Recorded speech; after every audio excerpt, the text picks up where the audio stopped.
नमस्कार, शाम के 6 बज गए हैं और प्रदेश के मुद्दे के साथ मैं हूं आपके साथ वैशाली। और आज सवाल पर बवाल, देखिए मेरे साथ। मध्य प्रदेश विधानसभा का मानसून सत्र 2 दिन की छुट्टी के बाद सोमवार को फिर से शुरू हुआ। इसमें आदिवासियों की जमीन का मुद्दा उठा, वन अधिकारियों के दावों को खारिज करने पर भी बहस हुई। क्या कुछ सियासी वार और पलटवार किए गए, इस पर चर्चा करेंगे, लेकिन इससे पहले देखते हैं एक खास रिपोर्ट। आदिवासी जिलों में वन अधिकारी के दावेदारों के प्रकरणों को लगातार खारिज किया जा रहा है। यह आरोप लगाया है विपक्ष ने। विपक्ष का कहना है सरकार आदिवासी जमीनों की सही से रखवाली नहीं कर रही है। आदिवासियों को अब तक वन अधिकारी पट्टे नहीं मिले हैं। ये बड़ा मुद्दा है आदिवासियों को लेके। लगातार मध्य प्रदेश में जिस प्रकार से निर्दोष आदिवासियों की जमीन छीनी जा रही है, बिना बताए, बिना सूचना दिए हुए, जैसा कि हमने देखा था देवास जिले के कन्नौज खातेगांव क्षेत्र में जो पूरा हादसा हुआ था और जहां से आदिवासियों को बेदखल कर दिया था। उसके बाद स्वयं पूर्व मुख्यमंत्री शिवराज सिंह चौहान जी भी वहां गए थे, उनको बड़े बड़े आश्वासन दिए थे, लेकिन उन आश्वासनों के बाद भी अभी 2-3 दिन पहले ही वो सभी आदिवासियों ने पैदल यात्रा करी थी अपने गांव से लेके भोपाल तक, क्योंकि उनकी सुनवाई नहीं हो पा रही है। ये स्थिति पूरे मध्य प्रदेश में है। ये सरकार में आदिवासियों की छीनी जा रही है।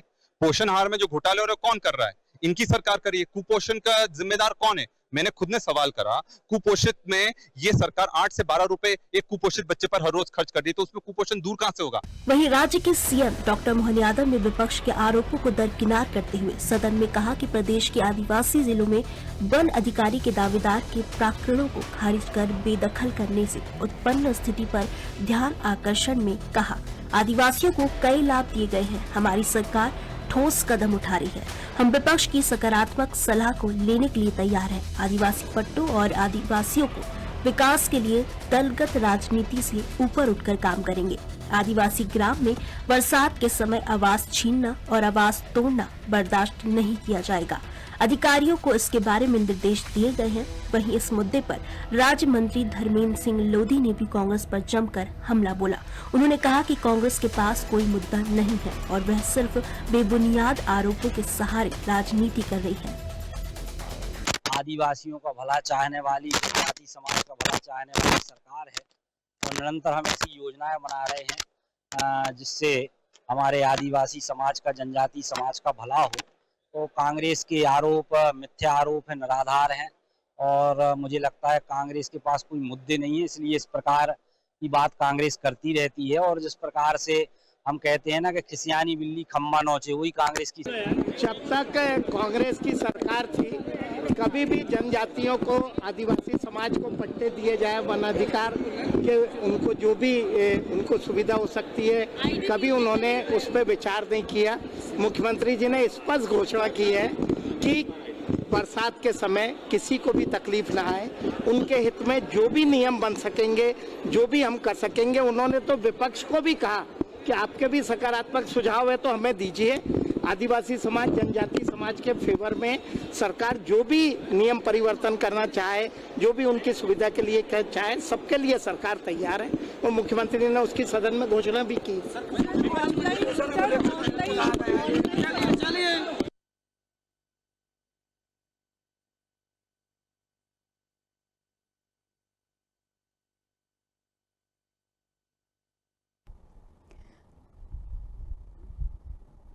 तो आपको बता दें कि आदिवासियों को लेकर आज ये पूरा मामला विधानसभा में गूंजा, जिसकी गूंज साफ तौर पर दिखाई दे रही है। ये कहा जा रहा है साफ तौर पर कि आदिवासियों का हक छीना जा रहा है। विपक्ष लगातार सवाल उठा रही, लेकिन यहाँ पर मोहन सरकार का ये दावा है कि सबसे ज्यादा मोहन सरकार आदिवासियों की चिंता करती है और आदिवासियों को पट्टे जो ना देने का आरोप है उसको खारिज कर दिया।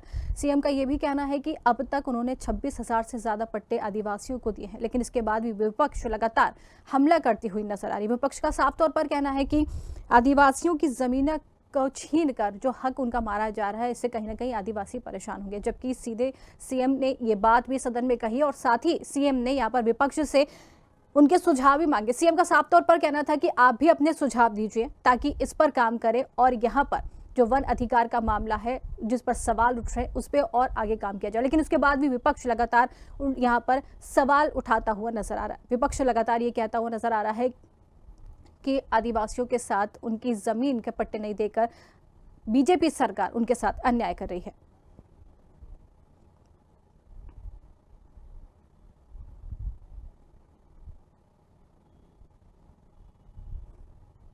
तो आपको बता दें, मध्य प्रदेश विधानसभा का ये मानसून सत्र 2 दिन की छुट्टी के बाद आज फिर से शुरू है और इसमें आदिवासियों की जमीन का मुद्दा भी उठा। वन अधिकार के दावों को खारिज करने पर भी बहस की गई और इस पर वार और पलटवार दोनों ही देखने को मिले। विपक्ष अपना पक्ष रखती नजर आई और साथ ही यहाँ पर विपक्ष का ये दावा है कि सरकार यहाँ पर आदिवासियों के साथ अन्याय कर रही है और इसका पलटवार में सीएम मोहन यादव ने कहा है कि आदिवासियों की सबसे ज्यादा अगर चिंता की है तो बीजेपी सरकार ने की। आदिवासियों को उनका हक दिया जाएगा, किसी भी तरह की लापरवाही बर्दाश्त नहीं की जाएगी और साथ ही पट्टे की बात को भी उन्होंने कहा है कि बरसात के मौसम में किसी के साथ भी अन्याय नहीं होना देंगे। लेकिन उसके बाद भी विपक्ष लगातार हमलावर यहाँ पर दिखाई दे रही है। सीएम का कहना है कि हमारी सरकार ने आदिवासियों के लिए कई काम किए हैं और वहीं पर विपक्ष पे आरोप भी लगाए हैं कि विपक्ष के पास कोई मुद्दा नहीं है, जिसको लेकर यहाँ पर सवाल और जवाब लगातार सामने आ रहे। विपक्ष के पास कोई मुद्दा नहीं बचा है, इसलिए विपक्ष ऐसे सवाल करती है।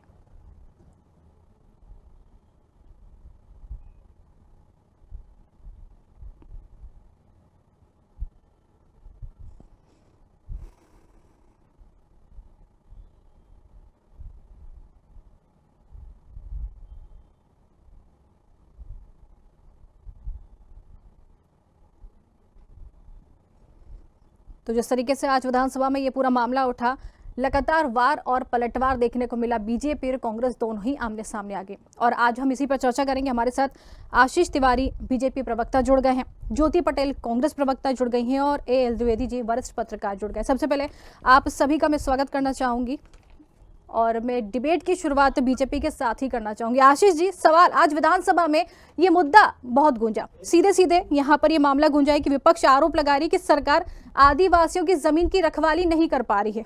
विपक्ष ये कहती हुई नजर आ रही है, क्या कहना है आपका? देखिए, विपक्ष अपने दायित्व का निर्वहन कर रही है। विपक्ष का एक दायित्व है कि वो मुद्दों को सामने लाए, इसमें कोई दिक्कत नहीं। परंतु माननीय मुख्यमंत्री जी ने आज इस विषय को लेकर बहुत स्पष्ट रूप से कहा है कि मध्य प्रदेश के अंदर 36,000 से ज्यादा पट्टे दिए जा चुके हैं। ये उन्होंने अपने समय की बात बताई है। साथ ही साथ उन्होंने एक महत्वपूर्ण बात जो विपक्ष के सामने रखी, जो एक मैं ये कह सकता हूं कि खुले मन से जो बात की जानी चाहिए प्रजातंत्र में, साथ ही साथ जो एक राजनेताओं की मर्यादा होना चाहिए, उस मर्यादा का पालन करते हुए उन्होंने विपक्ष से भी सुझाव आमंत्रित किए हैं कि इस महत्वपूर्ण विषय पर विपक्ष के सुझाव क्या हैं। साथ ही साथ केवल हो हल्ला करना विपक्ष का ये काम है, परंतु मैं ये कहना चाहता हूं, अगर आप विपक्ष में हैं तो दायित्व निर्वहन कीजिए, परंतु जो अच्छे काम हुए हैं उनकी प्रशंसा भी आपको करनी पड़ेगी। साथ ही साथ जो अच्छे काम किए जा सकते हैं उसके लिए सुझाव भी आपको देने पड़ेंगे, तब जाके इस प्रदेश का विकास हो पाएगा। और विपक्ष की भूमिका लोकतंत्र में महत्वपूर्ण होती है और मुझे ऐसा लगता है कि यदि विपक्ष अपने मुद्दे उठा रहा है तो उठाने का उन्हें अधिकार है।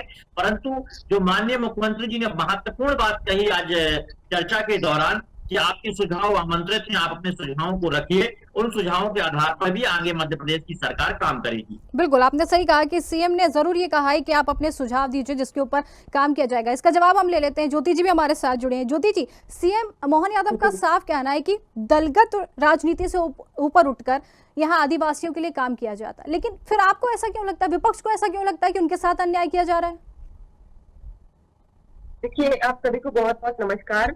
और रही बात वन अधिकार अधिनियम की, तो ये हमारे यूपी की गवर्नमेंट 2006 में ये एक अधिनियम आया था जो आदिवासी लोग हैं या उस परंपरा में रहने वाले लोग हैं उनके लिए जो उनके कब्जे वाली जमीन थी उनके लिए उनका मालिकाना हक दिया गया था जी। और एक भू राजस्व संहिता जो है उसके सेक्शन 156 में भी ये कहा गया है कि उनकी जो आदिवासियों की जमीन जो है वो कोई खरीद नहीं सकता, और यदि कोई खरीद लेता है तो उसको उस जनजाति जो समाज से आने वाला व्यक्ति है उसको दूसरी जगह भूमि क्रय करनी पड़ेगी, खरीदनी पड़ेगी, तब जाकर के वो बेच सकता है। तो इस तरीके से, परंतु आज पूरे प्रदेश के अंदर हो क्या रहा है, पूरे आदिवासियों की जमीनों को बड़े बड़े जो लोग हैं वो हड़पने का काम कर रहे हैं। वो लगातार उन पर दबाव बनाकर या उनको पैसों से खरीद करके आदिवासियों की जमीनों को हथियाने का काम कर रही हैं। और एक बात और मैं स्पष्ट तौर पर कहना चाहूंगी कि इसी सदन में, इसी मानसून सत्र के दौरान हमारे कांग्रेस के विधायक नहीं बल्कि बीजेपी के ही विधायक, हमारे जो पूर्व गृह मंत्री रह चुके हैं भूपेंद्र सिंह ने ये कहा है कि उनके ही विधानसभा क्षेत्र में 500 एकड़ जमीन आदिवासियों की जो थी उसको किसी व्यक्ति ने, एक राजपूत समाज के व्यक्ति ने हड़पने का काम किया है। ये हम नहीं कह रहे हैं, ये आपके बीजेपी के विधायक कह रहे हैं। तो इस साफ तौर पर है कि आपकी सरकार जब है तो इस तरीके से आदिवासियों की जमीनों को छीनने का काम हो रहा है। जी ठीक है, इसका जवाब हम लेंगे बीजेपी से। आशीष जी, सीधे सीधे आरोप लग रहे हैं आपके ऊपर, सीधे सीधे ये कहा जा रहा है कि आदिवासियों की जमीन को हड़पने का काम बीजेपी सरकार कर रही है, क्या कहेंगे? वाकई आरोप तो लग ही रहा है। देखिए, जहां आदिवासी भाइयों के विकास की बात है तो मध्य प्रदेश के अंदर पैसा कानून कौन लाया? भारतीय जनता पार्टी की सरकार लाई। वन अधिकार कानून के से लगभग 3 लाख लोगों को जमीन के पट्टे आदरणीय शिवराज जी सरकार में मुख्यमंत्री हुआ करते थे उस समय दिए जा चुके हैं जी। और मैं एक बात कहूंगा कि आदिवासी भाइयों की यदि चिंता मध्य प्रदेश के अंदर किसी ने की तो भारतीय जनता पार्टी की सरकार ने की, तो निश्चित तौर पर हम आगे भी चिंता करेंगे। जहां मेरी बहन अभी आरोप लगा रही थी कि कहीं पर जमीन विक्रय की बात कर रही थी कि विधायक स्वयं बोल रहे हैं, तो मैं आपको बताऊं विधायक का एक दायित्व है, क्योंकि जब कोई जनप्रतिनिधि है जो उसके विधानसभा क्षेत्र के अंदर कहीं भी गड़बड़ी होती है, ये कांग्रेस और भाजपा से मतलब नहीं है इसका, कोई भी जनप्रतिनिधि है जो जिसके विधानसभा क्षेत्र में या जिसके जिले में यदि कहीं कोई गड़बड़ी होती है तो उसको आगे जाके बात रखना चाहिए और बात रखने के बाद में उस समस्या का निराकरण होना चाहिए और यदि कोई दोषी पाया जाता है तो उस दोषी व्यक्ति के विरुद्ध कानूनी कार्रवाई होनी चाहिए। तो निश्चित तौर पर मध्य प्रदेश के अंदर यदि कहीं पर कोई मामला आया है तो उस पर मध्य प्रदेश की सरकार ने उसे संज्ञान में लिया और संज्ञान में लेने के पश्चात उस पर काम भी किए। और आज आप देखें कि मध्य प्रदेश के अंदर यदि आदिवासी भाइयों के विकास के लिए जो योजनाएं बनी उन योजनाओं पर जब हम नजर डालते हैं तो उसका सीधा लाभ भारतीय जनता पार्टी की सरकार में ही मिला है। और मैं ये विश्वास के साथ कह सकता हूँ हमारी सरकार सबका साथ सबका विकास सबका विश्वास के साथ काम करने वाली सरकार है। आदिवासी भाई हमारे भाई हैं और मध्य प्रदेश के अंदर उनके साथ में हर परिस्थिति में सरकार खड़ी हुई है। और आप देखें जब जनजाति वर्ग की बात होती है तो जनजाति वर्गों और आदिवासी भाइयों के बीच में यदि सरकार ने तेजी के साथ काम किया है और आप तुलनात्मक अध्ययन भी कर लीजिए पूर्व के समय का और आप वर्तमान समय का, तो सामने ध्यान में आता है कि भारतीय जनता पार्टी की सरकार में ही एक विकास की गति मिली है और उसका परिणाम आज देखने को मिलने लगा है। बिल्कुल बिल्कुल, आपका कहना चाहिए। हमारे साथ वरिष्ठ पत्रकार भी जुड़ गए, वापस आप दोनों के पास आएंगे। द्विवेदी जी, जिस तरीके से यहाँ पर सवाल आदिवासियों को लेकर उठ रहा है, लेकिन किन कारणों से आदिवासियों के वन अधिकार के दावों को खारिज किया जा रहा है, इसका जवाबदेही कौन है, ये भी सवाल उठ रहा है।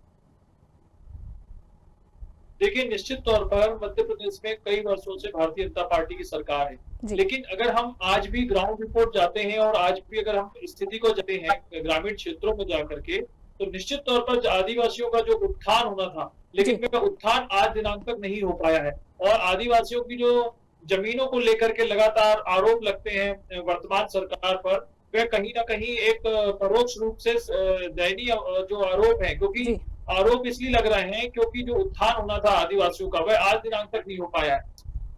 जल, जमीन और रोजगार की तलाश में आज भी वो लोग घूम रहे हैं और कहीं ना कहीं जो उनको केंद्र के द्वारा, राज्य के द्वारा जो मदद मिलना चाहिए थी वह मदद भी उनके पास नहीं पहुंच पा रही है, जो कहीं ना कहीं एक चिंता का विषय है। और निश्चित तौर पर जो प्रदेश की सरकार है इनको इस पर कार्य करना चाहिए और दोषारोपण या आरोप प्रत्यारोप से कहीं ना कहीं इस समस्या का समाधान नहीं होगा।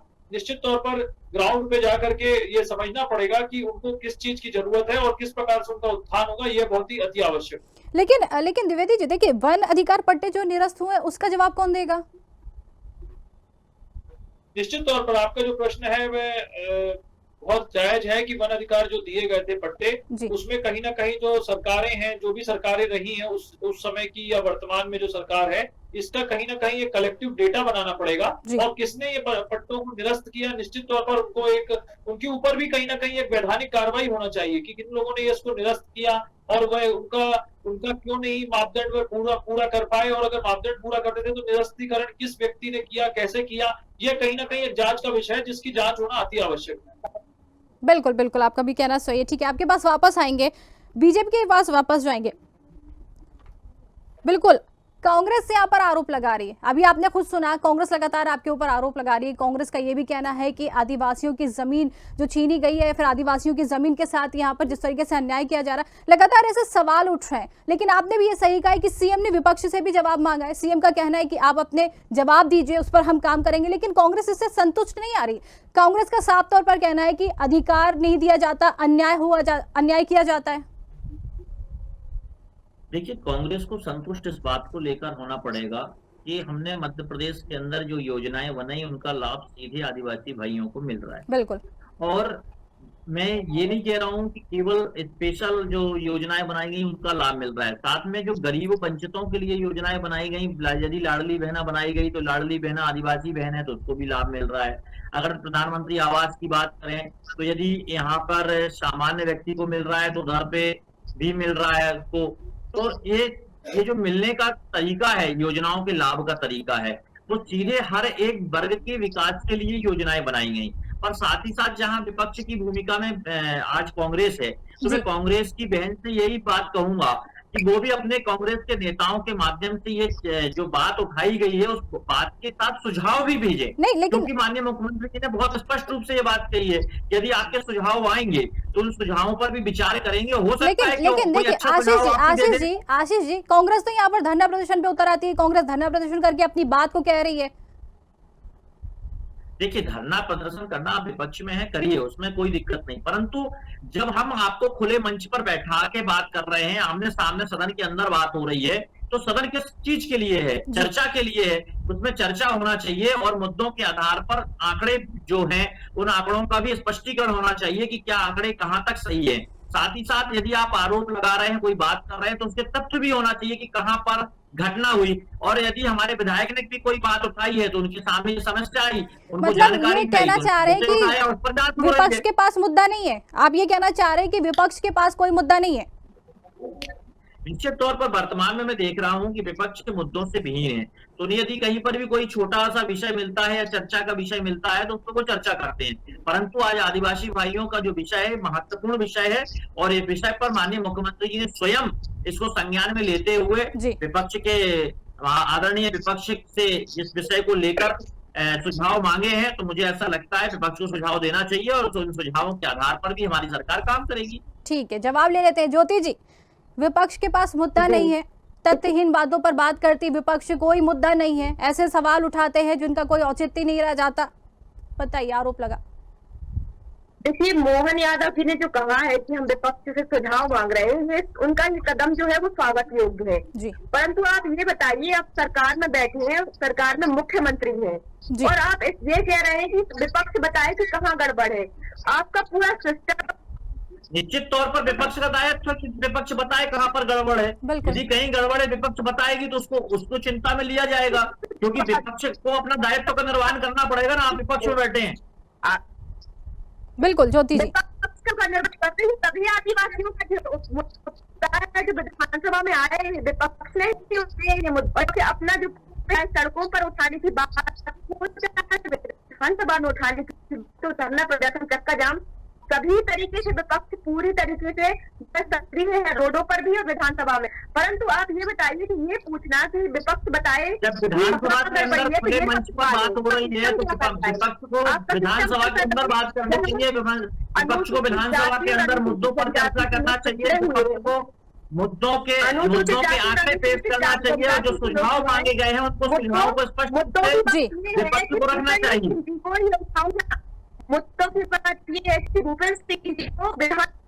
ठीक है, आप दोनों के पास वापस आते हैं। ठीक है, आप दोनों के पास वापस आते हैं। वरिष्ठ पत्रकार भी हमारे साथ जुड़े हैं।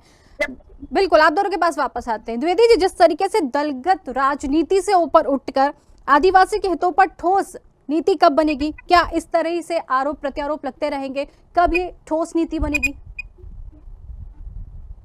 देखिए, निश्चित तौर पर भारत एक जो है इसमें विभिन्न प्रकार की योजनाएं केंद्र की सरकार और राज्य की सरकारें बनाती हैं और मुझे लगता है कि आदिवासियों के लिए विभिन्न सरकारों ने बहुत से कार्य करे हैं, लेकिन मुद्दा ये है कि कहीं ना कहीं अब जब हम इस पैमाने पे खड़े हुए हैं कि जो जो आदिवासी हैं उनका कहीं ना कहीं उनको रोजगार से जोड़ा जाए, उनकी जमीन को लेकर के कहीं ना कहीं जो नीति है वह ठोस नीति बने और इस पे कहीं ना कहीं राजनीति नहीं होना चाहिए, क्योंकि जो आपने बोला कि दलगत राजनीति हो रही है ये नहीं होना चाहिए और कहीं ना कहीं जो उनका बेस पॉइंट है, कहाँ प्रॉब्लम्स आ रही है, उनको क्यों नहीं उनकी जमीन मिल रही है, जमीनें उनकी कौन लोग छीन रहे हैं, इन पर कहीं ना कहीं जांच होना अति आवश्यक है, क्योंकि जब जांच होगी तब पता चलेगा कि किसने इनको जो इनके हित है उनसे उनको दूर किया है और इन जो आदिवासी भाई बहन है इनका शोषण हुआ है तो वो किस प्रकार से हुआ है। इसके लिए कहीं ना कहीं इसकी जांच होना अति आवश्यक है, चाहे वह वर्तमान सरकार हो या जो पूर्व सरकार हो, उस पे उसका आरोप उनके ऊपर लगाना चाहिए और निश्चित तौर पर इसकी जांच होना चाहिए।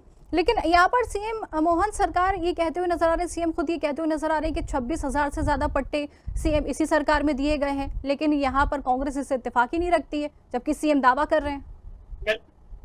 जी, मैंने आपको वही बताया कि अगर ये जो पट्टे आप जो आंकड़े बता रहे हैं, अगर ये आंकड़े इतने पट्टे बटे हुए हैं तो निश्चित तौर पर इसका एक कलेक्टिव डेटा होना चाहिए, उसका डिसेंट्रलाइजेशन होना चाहिए, किन लोगों को मिला है, वे क्या कर रहे हैं, वहां पर उनका कहाँ क्या उनके नाम है, नंबर है, एड्रेस है, ये सब जनता के सामने शो करना चाहिए, जिससे कहीं ना कहीं उनको इसका तो लाभ मिलेगा। लेकिन अगर आप एक आंकड़ा प्रस्तुत कर रहे हैं और उसकी अगर धरातल पर वे आंकड़े अगर नहीं है और आपके पास उसका एक कोई डेटा नहीं है प्रॉपर, तो निश्चित तौर पर आरोप लगना तय है, जैसा विपक्ष लगातार आरोप लगाती आ रही है। अगर आपने इतने पट्टे अगर बांटे हैं इतने पट्टे और उनको कहीं ना कहीं रोजगार दिए हैं, उनकी जमीन नहीं छीनी गई है, तो आपको ये डेटा सार्वजनिक करना चाहिए, जिससे आपके ऊपर लगे हुए जो आरोप हैं वह कहीं ना कहीं निराधार रहे। ठीक है, इसका जवाब हम ले लेते हैं। आशीष जी, आपने भी सुना, आशीष जी साफ तौर पर वरिष्ठ पत्रकार भी ये कह रहे हैं कि अगर यहाँ पर सरकार ने इतने काम किए हैं तो उसका डेटा सार्वजनिक करे, ताकि जो आपके ऊपर आरोप लग रहे हैं वो ना लगे।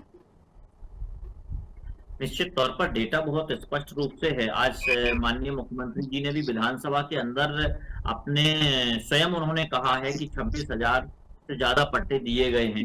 तो ये बात यदि हमारे मुख्यमंत्री कह रहे हैं तो ये अपने आप में ही डाटा है कि मुख्यमंत्री स्वयं इस बात को बहुत स्पष्ट रूप से कह रहे हैं। साथ ही मैं एक बात कहूंगा कि 89 जनजातीय विकास खंडों में पैसा नियम एवं स्किल सेल जो मिशन लागू हुआ था उसके अंतर्गत भी लगातार काम किया जा रहा है और जनजातीय क्षेत्रों में समग्र विकास के लिए भी लगातार योजनाएं बनाई गई।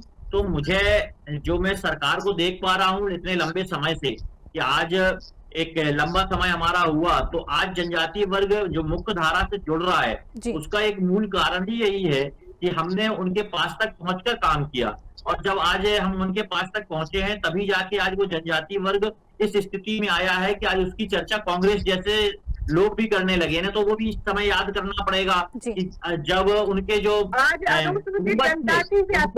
भी सम्मान नहीं दिला पाए। आज यदि हम आपके पास ज्योति जी सुन लीजिए, सवाल सुन लीजिए, जवाब सुन लीजिए, फिर आपके पास भी आएंगे ज्योति जी। जब रघुनाथ साय जी के बारे में अब चर्चा करें तो ये सब जो उनके अतीत था, गौरवशाली अतीत था जनजातीय वर्ग का हमारा, उसको भी ये सामने नहीं ला पाए। तो कांग्रेस हमेशा पिछड़ी रही है इनके विकास को लेकर और आज जब विकास की बात हुई है या विकास को लेकर आगे बढ़े हैं तो केवल भारतीय जनता पार्टी की सरकार आगे बढ़ी है और लगातार हम आगे बढ़ रहे हैं। बिल्कुल, चलिए ठीक है। ज्योति जी, भारतीय जनता पार्टी की सरकार आगे बढ़ रही है और वही काम कर रही है, लेकिन संतुष्ट नहीं है आप? देखिए, संतुष्ट हम नहीं है कि संतुष्ट आदिवासी जो अनुसूचित जनजाति वर्ग है वो संतुष्ट नहीं है और ये हमारी और भारतीय जनता पार्टी का चिंता का विषय होना चाहिए, जन जन की चिंता का विषय होना चाहिए। मैं ये बात इसलिए कह रही हूँ कि आज अनुसूचित जनजाति के जो अत्याचारों के मामले में जो नंबर 1 है, आज यदि हम महिलाओं की अनुसूचित जनजाति की महिलाओं की बात करें तो उनके दुष्कर्म में जो है मध्य प्रदेश नंबर 1 स्थान पर है। तो भारतीय जनता पार्टी कहाँ सो रही है? अभी हाल ही की मैं घटना बता देती हूँ, मालथौन में जो है एक आदिवासी युवक को शराब पिलाकर जो है उससे रिपोर्ट दर्ज कराई गई, और जब उस रिपोर्ट वापस करने गया तो उससे रिपोर्ट वापस नहीं की गई और उसने आत्महत्या कर ली।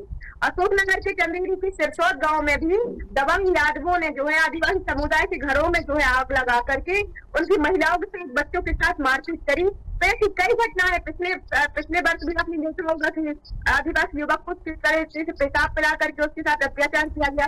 तो ये जो है मध्य प्रदेश के अंदर लगातार इस तरह की घटनाएं घटित हो रही हैं, और ये इसलिए हो रही है क्योंकि अनुसूचित जनजाति के वर्ग के उत्थान को लेकर सरकार कोई उचित प्रयास नहीं कर रही है जो उसको करना चाहिए, केवल वोट बैंक की राजनीति कर रही है। और आदिवासियों को बचाने के नाम पर केवल विजय शाह जैसे लोगों को बचाने का काम किया जा रहा है। जो जिस तरीके से उन्होंने कर्नल सोफिया कुरैशी पर बयान दिए, अनर्गल टिप्पणियां की, उसके बाद भी ऐसे लोगों का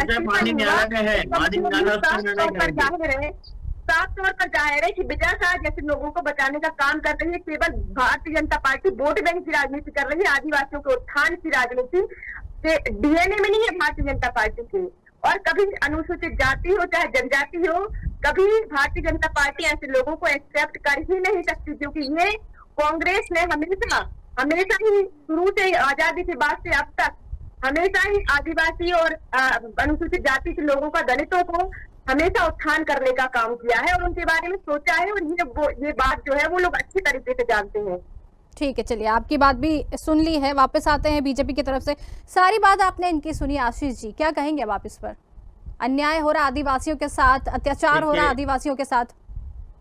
देखिए, अभी मेरी जो बहन जिस हिसाब से बोल रही थी, मैं उन्हें याद दिलाना चाहता हूँ कि मध्य प्रदेश के अंदर 15 महीने आपकी भी सरकार रही और उस सरकार के दौरान भी एक सागर में बड़ी घटना घटी थी, उस आदिवासी भाई को जिंदा जला दिया गया था। साथ ही साथ उस 15 महीने के अंदर लगातार आदिवासी भाइयों पर अत्याचार की घटनाएं सामने आई। परंतु एक बात मैं कहना चाहता हूँ, घटनाएं कभी भी नहीं होना चाहिए, ये हमारी सरकार की मंशा है। हम चाहते हैं कि आदिवासी भाई मुख्य धारा से जुड़े, उसके लिए अच्छे प्रयास हों, और जब प्रयास के लिए सुझाव मांगे गए तब आप पीछे हट जाते हैं। केवल चिल्लाना, विधानसभा के अंदर बात ना रखना, विधानसभा को चलने से रोकना, ये लोकतंत्र नहीं है। लोकतंत्र ये है कि यदि मुख्यमंत्री जी आपके साथ चर्चा करना चाहते हैं तो आप चर्चा करिए। हमारे लोग एक भारतीय जनता पार्टी एक लंबे समय तक विपक्ष में केंद्र में भी रही है, परंतु यदि कांग्रेस कोई अच्छा काम करती थी तो खुले मन से भारतीय जनता पार्टी के नेता उस बात को कहते थे। और आज जब मध्य प्रदेश के अंदर भारतीय जनता पार्टी की सरकार लगातार काम कर रही है, उस काम का दूरगामी परिणाम भी दिखने लगा है, तब आज कांग्रेस कम से कम अच्छे काम को भी अच्छा नहीं कह पा रही है। ये दुर्भाग्यपूर्ण है मध्य प्रदेश के लिए। तो मुझे ऐसा लगता है कि बहन अभी कम से कम इन घटनाओं के बारे में पूर्णतः जानिए, और यदि जहां पर कोई घटना घटी हुई है तो मैं उसके लिए आपको विश्वास दिलाता हूं मध्य प्रदेश की सरकार की ओर से कि ऐसा कोई भी दोषी जो आदिवासी भाइयों के ऊपर अत्याचार करेगा उसे मध्य प्रदेश की सरकार कभी नहीं छोड़ेगी। बिल्कुल ठीक है, आप वरिष्ठ पत्रकार की तरफ रुख करेंगे। द्विवेदी जी, उमा भारती की जब सरकार थी तो वो पंचजा लेकर आई थी, लेकिन उसका क्या हुआ? जी आपको आवाज आ रही है?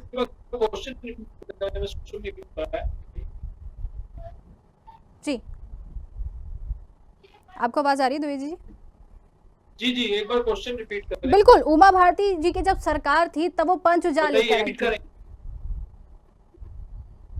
थी। जी आपने निश्चित तौर पर एक जो पंचजा की योजना बताई, जमीन जंगल ये लेकर के वो एक योजना आई थी, और निश्चित तौर पर उस सरकार में इन मुद्दों पर लगातार कार्य किए भी गए थे। लेकिन कहीं ना कहीं उस योजना को, जो आपने ये पंचजा योजना जो बताई, बहुत अच्छी एक योजना थी, लेकिन उसका क्रियान्वयन भी कुछ समय के लिए बहुत अच्छा हुआ, लेकिन आगे जाकर के जो सरकारें आई उसने उसको गंभीरता से ना लेते हुए उसको उस पे क्रियान्वयन अच्छी तरीके से नहीं कर पाए, क्योंकि उन्होंने निश्चित तौर पर ये एक निर्देश जारी किए थे कि जो आदिवासी भाई बहन हैं और जो इस वर्ग से आते हैं उनकी जमीनों को ना ही हस्तांतरण करा जाएगा, और ना ही कोई उसको खरीद सकता है, ना ही कोई उसको बेच सकता है। और बहुत सी उन्होंने अच्छी योजनाएं जल जंगल जमीन इसके विषय में निकाली थी। लेकिन जो बाद में जो सरकारें आई, भले वो जो सरकारें आई उन्हें क्रियान्वयन इस योजना का अच्छे से नहीं कर पाए। तो आप देखेंगे कि जैसे जिस प्रकार से ये आंकड़े बता रहे थे हमारे मित्र भाजपा के कि 26,000 पट्टे दिए गए, लेकिन मैं फिर से वही क्वेश्चन अपना दोहराता हूँ कि अगर ये डेटा है तो ये बोलने से डेटा कोई भी सरकारें हो, चाहे वो पक्ष की हो चाहे विपक्ष की हो, मैं नहीं मानेगी जब तक इसका डिसेंट्रलाइजेशन नहीं होगा। किस पोर्टल पे आप जाकर इसको चेक करें कि 26,000 लोगों के नाम चढ़े हुए हैं, इस जमीन से वे बिलोंग करते हैं और कितने वर्षों से वे वहां पे रह रहे हैं, कैसे ये क्रॉस चेक होगा? कौन लोग हैं, क्या मतलब है ऐसे लोग हो जो वहां के भूमाफिया हो, उन्होंने अपने नाम पर वे जमीनें चढ़वा ली हो? क्योंकि मेरे जो कांग्रेस प्रवक्ता है उन्होंने भी एक सागर का मामला बताया कि जो भूतपूर्व गृह मंत्री हैं उन्होंने निश्चित तौर पर एक आरोप लगाया है कि सागर की जमीनें हैं आदिवासियों की कहीं ना कहीं छीनी जा रही हैं और सरकार इसमें मूक दर्शक बनकर बैठी हुई है, वह उस पर कोई कार्रवाई नहीं कर रही है। तो जब ऐसे आरोप प्रत्यारोप अगर लगते हैं वर्तमान सरकार पर तो निश्चित तौर पर ऐसा डेटा सरकार को सार्वजनिक करना चाहिए जिससे जो भी आरोप है वह निराधार साबित हो और जनता को पता चले कि किस प्रकार से जो वर्तमान सरकार है वह कार्य कर रही है। बिल्कुल द्विवेदी जी, आपने ये बहुत अच्छी बात कही है कि डेटा सार्वजनिक करना चाहिए ताकि जो सरकार पे आरोप लग रहे हैं, जो विपक्ष आरोप लगा रही है, उससे पता चले कि आखिर में ये सच्चाई क्या है। लेकिन समय हमारे पास कम है, चर्चा यहीं रोकनी पड़ेगी। आप सभी मेहमानों का बहुत बहुत धन्यवाद हमसे जुड़ने के लिए और अपनी राय रखने के लिए बहुत बहुत धन्यवाद।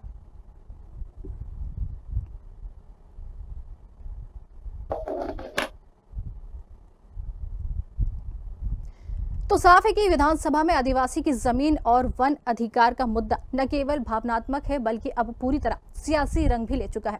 कांग्रेस इससे पहले भी इस मुद्दे को लेकर सड़क से सदन तक सरकार का घेराव कर चुकी है और ऐसे में देखना होगी कि क्या आदिवासी समाज को राहत मिलती है या फिर यह मामला फिर से ठंडे बस्ते में चला जाएगा। आज के लिए फिलहाल इतना ही, हमें दीजिए इजाजत। नमस्कार।